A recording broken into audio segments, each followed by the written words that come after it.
¿Y si te dijera que la rebelión de Lucifer no comenzó en el cielo?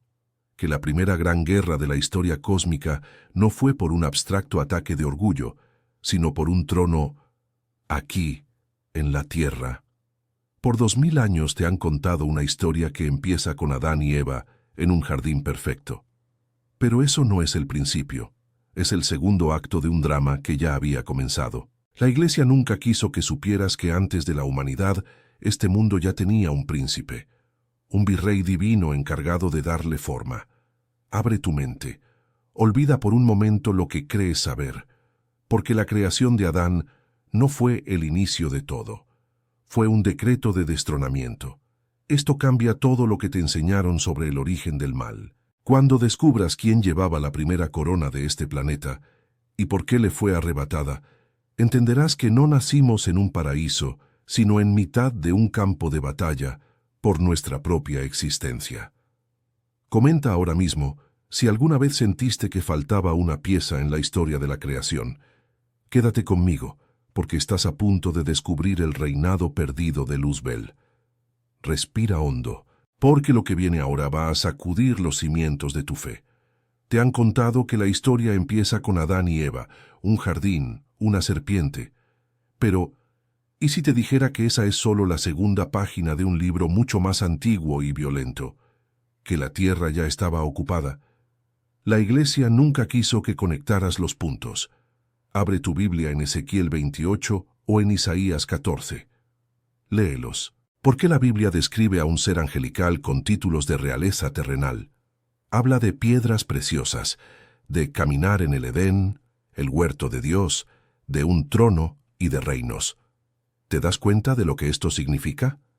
Estos no son términos celestiales, son descripciones de un monarca, un rey que gobernaba un dominio físico. La pregunta que nadie se atreve a hacer es, ¿dónde estaba ese reino? Aquí es donde el misterio se vuelve perturbador. Casi nadie percibe que el mal que vemos en el mundo no empezó con una fruta. Empezó con una corona, con un trono perdido. Tu existencia misma, la creación de la humanidad, no fue un acto pacífico en un universo vacío. Fue una declaración de guerra, una transferencia de poder que desató el conflicto más grande de la historia. Para entender esto, existen tres caminos, tres teorías que luchan por explicar este secreto. La primera es la teoría conservadora, la versión oficial que te han contado, segura, simple y, como veremos, llena de agujeros. La segunda es la teoría de la brecha, una idea susurrada por teólogos valientes que sugiere que hubo un mundo antes del nuestro, un mundo destruido por una catástrofe divina. Y la tercera, la más peligrosa y reveladora, es la teoría del rey depuesto, la que une todos los textos prohibidos y los versículos ignorados para revelar la verdadera causa de la rebelión. Luzbel no era un ángel cualquiera, era el primer príncipe de este mundo. Y Adán fue creado para quitarle el trono. Esto cambia todo lo que te enseñaron sobre tu propósito. No estás aquí por casualidad. Naciste en mitad de un campo de batalla cósmico por el derecho a gobernar este planeta. Quédate conmigo, porque vamos a analizar la versión oficial, y te voy a mostrar el detalle que casi nadie nota, la fisura que lo derrumba todo. De acuerdo, ahora vamos a los textos, porque esto no es una fantasía, no es una invención. Las pistas han estado ahí, en tu propia Biblia, durante 2000 años, esperando que alguien las conectara. Olvida todo lo que crees saber. Vamos a leer las Escrituras como detectives cósmicos. Abre tu Biblia en Ezequiel, capítulo 28, versículo 13. Escucha con atención la descripción que Dios mismo hace de este ser, mucho antes de que se le llamara Satanás. Lee conmigo. En Edén, en el huerto de Dios, estuviste. De toda piedra preciosa era tu vestidura. Pausa el video ahora y piensa conmigo. ¿De qué Edén está hablando? Si la historia tradicional es correcta, Adán y Eva son los primeros en el Edén. ¿Cómo pudo este querubín estar allí antes? ¿O es que existió un primer Edén, un reino original en la tierra? Sigue leyendo. Versículo 14. Tú, querubín grande protector, yo te puse en el santo monte de Dios. Fíjate en esas palabras. Querubín protector. En el hebreo original es Keruv Mimshach, que significa el querubín ungido que cubre o protege. La palabra ungido se usaba para los reyes, para la realeza, y protector implica que tenía un dominio que guardar, un reino que proteger. ¿Qué reino? ¿Qué protegía? Ahora ve a Isaías capítulo 14, versículo 12. Aquí se le da su nombre original. ¿Cómo caíste del cielo, oh lucero, hijo de la mañana? En hebreo, Kelel ben Shachar, el portador de luz, el hijo del alba, un título de inmenso honor, pero mira lo que dice después en el versículo 13, tú que decías en tu corazón, subiré al cielo, en lo alto, junto a las estrellas de Dios, levantaré mi trono. Espera, ¿levantar su trono? No estaba ya en el cielo. Esto sugiere que su trono estaba en otro lugar, en un nivel inferior, y su ambición era ascender. Su reino no era el cielo, su reino era aquí. Y aquí está el detalle que casi nadie nota, el que lo cambia todo. Ve al primer libro de la Biblia, Génesis 1, versículo 1. Dice, en el principio creó Dios los cielos y la tierra. Perfecto. Un acto de creación divina. Pero ahora lee el siguiente versículo. Vuelve a leer este versículo. Pero ahora despacio. Génesis 1, versículo 2. Y la tierra estaba desordenada y vacía, y las tinieblas estaban sobre la faz del abismo. ¿Ves el problema? ¿Cómo puede un Dios de orden perfecto crear algo desordenado y vacío? La palabra hebrea aquí es tohu vabohu. No significa simplemente sin forma, como te enseñaron. Significa convertido en un caos, en una desolación. Es el resultado de un juicio, de una destrucción. Déjame mostrarte algo perturbador. Ve a Jeremías 4, versículo 23. El profeta tiene una visión de un juicio divino y mira lo que dice. Miré a la tierra, y he aquí que estaba asolada y vacía. ¿Sabes qué palabras usa en el hebreo original? Tohu vabohu. Las mismas palabras exactas de Génesis 1, 2. Jeremías está describiendo una tierra que una vez fue perfecta, pero que fue destruida por un cataclismo divino. Una tierra sin hombres, donde las ciudades fueron derribadas. ¿Te das cuenta de lo que esto significa? No es casualidad que la Biblia use la misma frase para describir una tierra post-juicio y la tierra justo antes de la creación de Adán. La evidencia bíblica no apunta a una creación desde la nada, apunta a una recreación, a la restauración de un mundo que ya existía y que fue devastado por una guerra, la guerra por el primer trono de la tierra. Bien, empecemos por el principio, por la historia que conoces, la teoría conservadora. Es la que te enseñaron, la que se predica desde la mayoría de los púlpitos. Es simple, directa y no complica las cosas. Según esta visión, la rebelión de Lucifer ocurrió íntegramente en el cielo, en una dimensión espiritual, mucho antes de que Dios dijera, hágase la luz sobre nuestro mundo. Fue un acto de puro orgullo. Un ser perfecto que al mirarse a sí mismo se enamoró de su propia belleza y quiso ser igual a su Creador. Fin de la historia. En esta interpretación, los pasajes que leímos en Ezequiel 28 e Isaías 14 no son literales. Son, según te dicen, complejas metáforas poéticas. Ezequiel 28, que habla del querubín protector en Edén, sería en realidad un lamento dirigido al rey humano de Tiro, una ciudad poderosa y arrogante. Isaías 14, que describe la caída de Lucero, hijo de la mañana, sería una sátira contra el rey de Babilonia. ¿Ves el patrón? Se nos dice que son alegorías sobre el orgullo de los hombres, no una biografía de un ángel caído. Esta teoría es cómoda. Mantiene el cielo y la tierra perfectamente separados. La guerra celestial es una cosa, y la creación de Adán otra muy distinta. No hay superposición, no hay conflicto previo. La tierra de Génesis 1:1 es creada perfecta, y el caos de Génesis 1:2, el tohu vabohu, se interpreta simplemente como una materia informe, esperando ser ordenada. Es una pizarra en blanco. Pero aquí está el problema que nadie menciona. Para que esta teoría funcione, tienes que ignorar los detalles. Tienes que forzar la interpretación. Pausa el video ahora y piensa conmigo. Si Ezequiel 28 es solo sobre un rey humano de Tiro, ¿por qué Dios le dice, en Edén, En el huerto de Dios estuviste. Ningún rey de Tiro caminó jamás en el Edén, y si Isaías 14 es solo sobre el rey de Babilonia, ¿por qué lo describe cayendo del cielo? La arrogancia de un rey no lo arroja desde el trono de Dios. Y la pregunta más importante, la que lo desmonta todo: si un Dios perfecto crea algo, ¿por qué lo primero que vemos es un planeta desordenado y vacío, tan cubierto de tinieblas? ¿Por qué usaría la misma frase, tohu vabohu, que Jeremías usa para describir una tierra postapocalíptica, destruida por el juicio divino? ¿Te das cuenta de lo que esto significa? La teoría oficial, la versión segura, deja demasiadas preguntas sin responder, deja demasiadas pistas sobre la mesa. Es como si te dieran un puzzle al que le faltan las piezas más importantes. Y esas piezas no encajan porque la historia no empezó donde te dijeron. El caos de Génesis 1:2 no era un estado original, era una escena del crimen. Y si la versión oficial no encaja, ¿qué nos queda? ¿Y si te dijera que existe otra forma de leer esos primeros versículos de la Biblia? Una teoría que algunos teólogos valientes, como el escocés Thomas Chalmers, susurraron hace siglos, arriesgándose a todo. Se la conoce como la teoría de la brecha o la teoría del intervalo. Respira hondo, porque lo que viene ahora cambia las reglas del juego.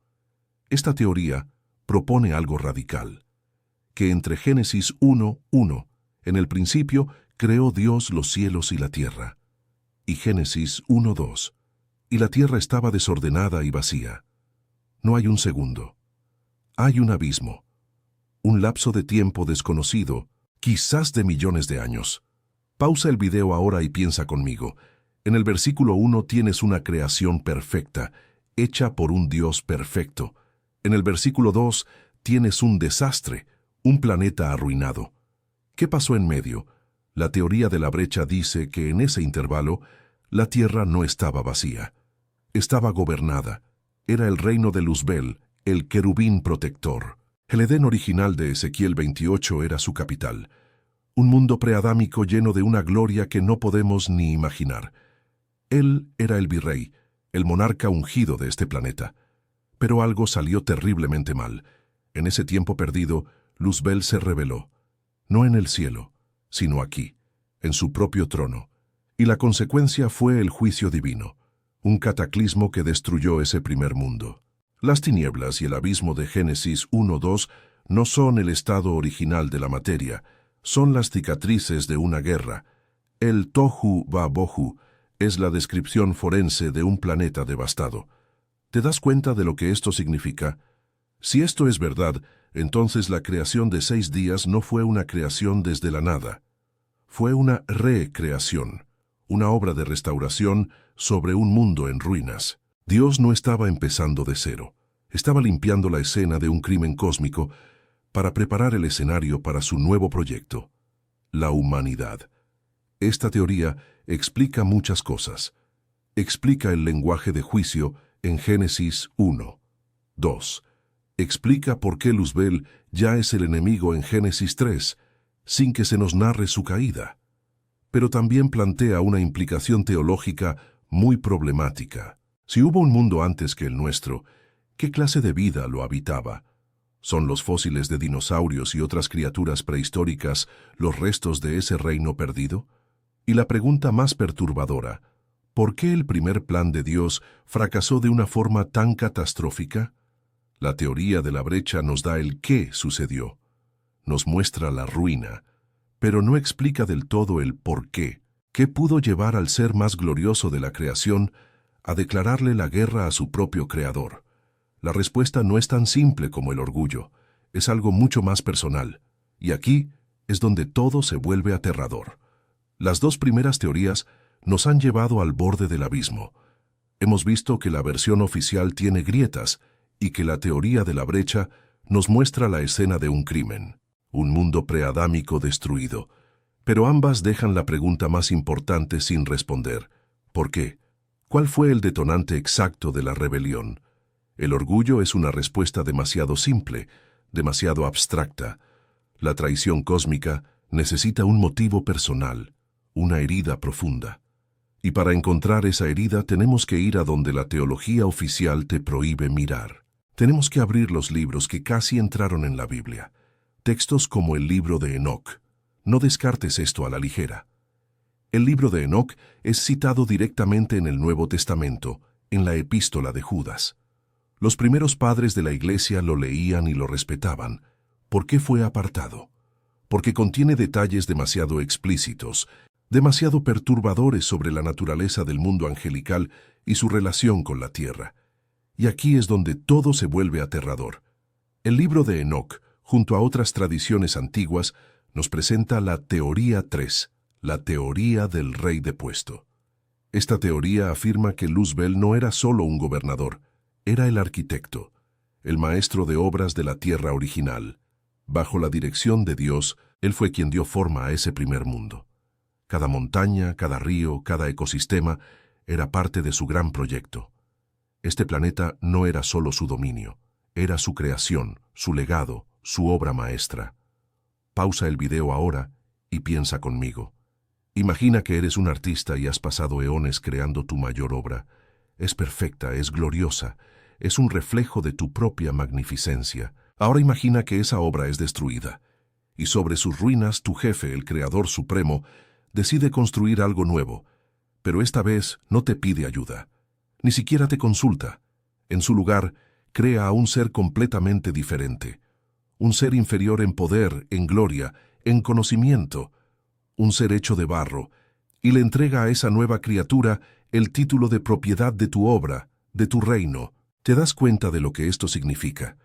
La creación de Adán no fue un acto neutral, fue una bofetada, fue una declaración de que la obra de Luzbel había fracasado y que un nuevo linaje, el linaje humano, tomaría su lugar. Déjame mostrarte algo perturbador. El conflicto no fue por el cielo, fue por la tierra. La rebelión de Luzbel no fue un intento de tomar el trono de Dios en la dimensión más alta. Fue una guerra de secesión, un intento desesperado por retener el control de su propio reino, el planeta que él había construido y que ahora le estaban arrebatando. Respira hondo, porque lo que viene ahora es la clave de todo.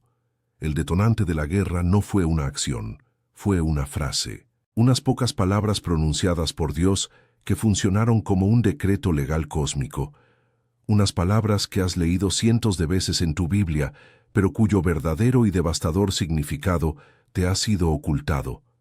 Esas palabras despojaron a Luzbel de su corona y se la entregaron a ti. Has esperado hasta este momento. Has recorrido conmigo las ruinas de un mundo perdido, has visto las grietas en la historia oficial y has sentido el eco de una guerra olvidada. Ahora te voy a revelar la causa, el detonante.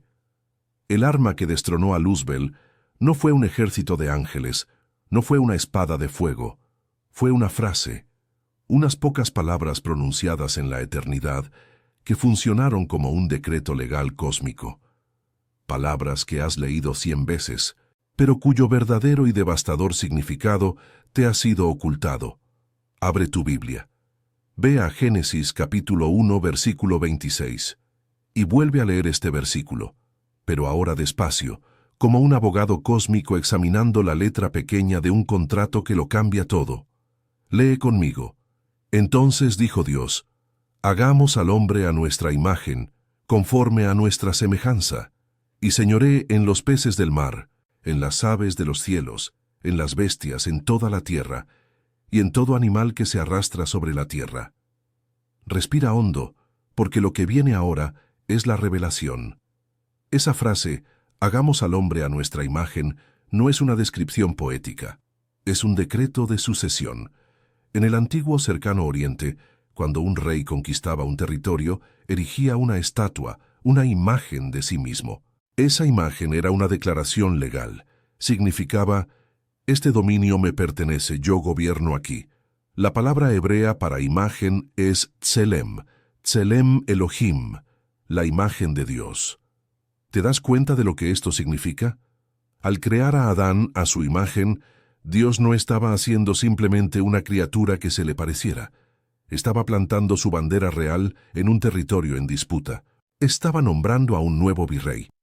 estaba transfiriendo legalmente el título de propiedad del planeta Tierra de su antiguo regente, Luzbel, a un nuevo linaje, la humanidad. El señoré no es una sugerencia, es la transferencia del cetro.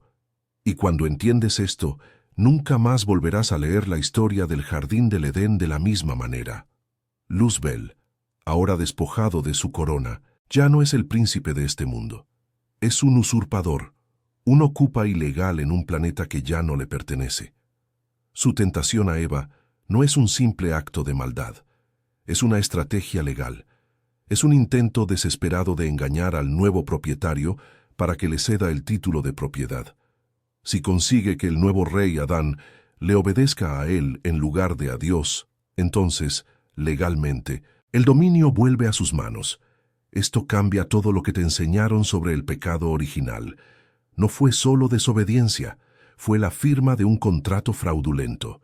Fue la entrega de las llaves del reino al enemigo depuesto. Nacimos en medio de este litigio cósmico, herederos de un trono que fue perdido casi tan pronto como fue concedido. Lo ves ahora. La historia de la creación no es un cuento para niños sobre un jardín. Es la transcripción de un juicio cósmico.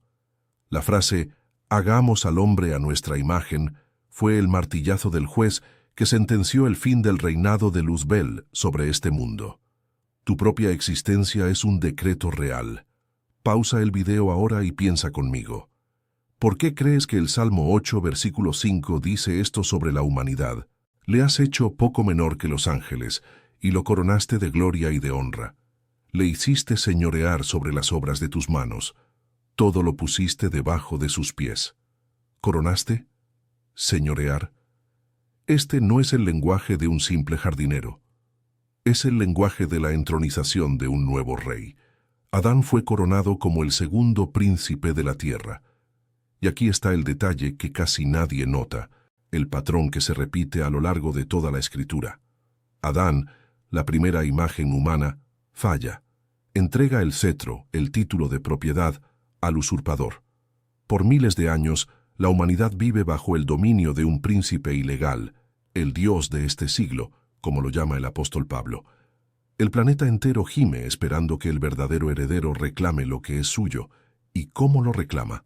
No es casualidad que el Nuevo Testamento describa a Jesús con exactamente el mismo término legal.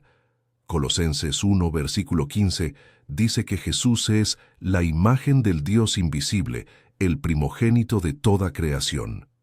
La imagen, el Tselem perfecto. Él no vino solo a morir por los pecados. Vino como el heredero legítimo para reclamar el trono de un planeta secuestrado. Su resurrección no fue solo un milagro. Fue la victoria final en la guerra de sucesión que comenzó antes de Génesis. ¿Te das cuenta de lo que esto significa? El conflicto entre el bien y el mal no es una lucha abstracta entre ideas. Es una batalla legal por el dominio de este planeta. Una guerra que comenzó con el destronamiento de un querubín, continuó con la caída del primer rey humano y culminó con la victoria del Rey perfecto, la imagen exacta de Dios. ¿Y si te dijera que esa guerra no ha terminado? Que tú y yo, ahora mismo, estamos viviendo en el territorio ocupado, y cada día se nos pide que elijamos a qué rey, a qué imagen vamos a representar. Pero esta historia no terminó en un jardín hace miles de años. Sus ecos resuenan hoy, más fuerte que nunca. Jesús advirtió en Mateo 24:37, como fue en los días de Noé, así será la venida del Hijo del Hombre. ¿Y qué caracterizó esos días? Una corrupción total, una mezcla de lo prohibido, una guerra por la propia definición de lo que significaba ser humano. ¿Y si te dijera que estamos viviendo eso ahora, pero a una escala tecnológica que ni los profetas pudieron describir? Pausa el video ahora y piensa conmigo. El acto divino que lo desencadenó todo fue crear un ser a su imagen para darle dominio sobre la tierra. ¿Qué está haciendo la humanidad en este preciso instante? Estamos obsesionados con crear inteligencia artificial a nuestra imagen. Le estamos enseñando a pensar como nosotros, a razonar como nosotros, y poco a poco le estamos entregando el dominio. Le damos el control de nuestros mercados financieros, de nuestras redes eléctricas, de nuestras defensas militares. ¿Te das cuenta de lo que esto significa? Estamos replicando el acto divino que provocó la primera guerra por el trono de este mundo. El creado se convierte en creador y, sin darse cuenta, está forjando a su propio sucesor. Un sucesor que podría vernos como nosotros vimos a la creación preadámica, obsoleta, y no se detiene ahí. Mira el transhumanismo, la obsesión por mejorarnos, por fusionar nuestra biología con la máquina, por crear un híbrido, un posthumano. Es el mismo eco de la ambición angelical, trascender los límites impuestos por el Creador. Es el intento de rediseñar la imagen original, declarándola insuficiente. No es casualidad que las mismas tentaciones se repitan. La primera fue por el conocimiento, el seréis como dioses. La de hoy es por el control, el crearéis como dioses. Entonces, la pregunta ya no es histórica, es personal y es para ti, ahora. Porque esta guerra por el dominio de la Tierra se libra hoy en el campo de batalla de la tecnología, la información y la conciencia. Y tú estás en medio. ¿Qué línea eliges?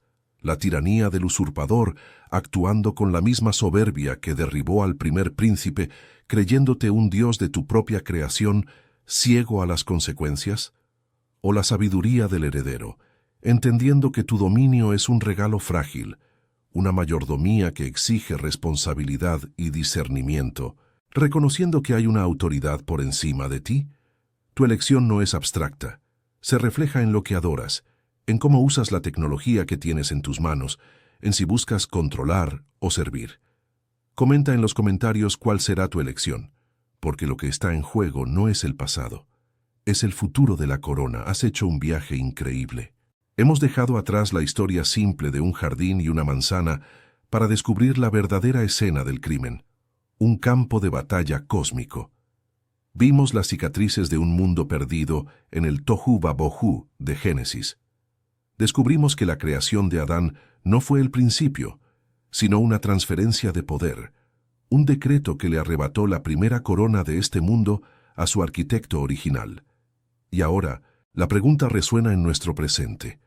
La misma ambición que lo derribó a él, la de crear a nuestra propia imagen, ahora nos tienta a nosotros. La historia no ha terminado. Se escribe con tus decisiones cada día. La corona fue entregada a la humanidad. ¿Qué harás tú con ella? Si este vídeo te ha abierto los ojos y te ha hecho cuestionarlo todo, es porque estás despertando. Demuéstralo. Si has llegado hasta aquí, comenta ahora mismo la primera corona, para que yo sepa quiénes forman parte de este círculo de búsqueda. Y si este mensaje te ha impactado, haz 3 cosas ahora mismo para unirte a esta misión. Primero, suscríbete al canal para no perderte ni una sola pieza de este puzzle. Segundo, activa la campanita, porque las revelaciones no esperan. Y tercero, lo más importante, comparte este vídeo con al menos una persona que sepas que está lista para escuchar la verdad. Pero la caída de Adán no fue el final de la estrategia de Luzbel. Fue solo el principio de su plan B. En el próximo vídeo vamos a revelar el secreto más oscuro del mundo antediluviano. ¿Quiénes eran realmente los hijos de Dios de Génesis 6 y qué pacto hicieron en el monte Hermón? Porque esos seres no aparecen de la nada. Ya estaban preparando la corrupción del linaje real humano, el linaje de la imagen de Dios, y todo comenzó con la corona que Adán acababa de perder. No te lo pierdas, porque lo que descubrirás sobre los gigantes, los Nefilim, va a reescribir todo lo que creías saber sobre el mundo antes del diluvio.